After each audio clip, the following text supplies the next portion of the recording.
So it says here, and now this sounds like strong language, and it's okay, I don't need to apologize for it. It says, "Cleanse your hands, you sinners, and purify your hearts, you double-minded.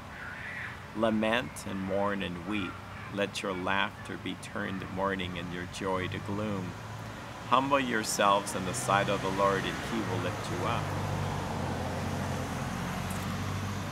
I think some of the problems with addiction is that we won't look at the downside.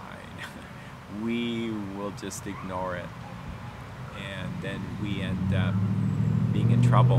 We never look at how my overeating or my sexual behavior or my spending or my gambling or drinking alcohol or substance use is a problem. We're blinded. We tend to see how it's fine. And we tend to see those, maybe 10% of the time I demonstrate some kind of self-control, but the other 90% I can't stop. And I don't see the big picture. So really, the beginning of recovery is to lament and mourn and weep. And we don't weep alone. If we reach out to fellowship, not only will the people be there, but God will be there. Throughout this book, God is close to the brokenhearted. He is close to the contrite soul. He is close to those who have tears about their sinfulness. And as we humble ourselves, He will lift us up.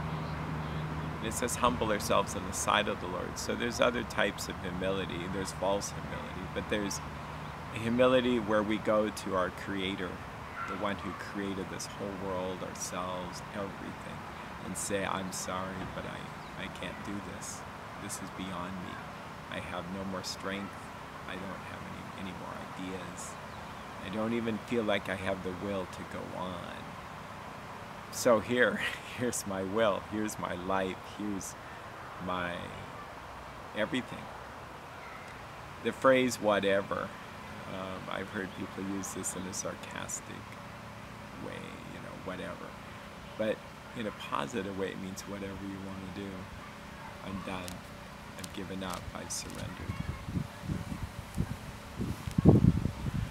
It says, "Do not speak evil of one another, brethren. He who speaks evil of a brother and judges his brother speaks evil of the law and judges the law."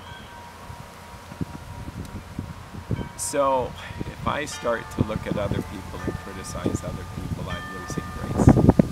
Because then I've just stepped away from humility and stepped into pride, and even worse, I'm now judging as though I have all knowledge and all understanding of what this person's been through. It's just a very strong, powerful enemy.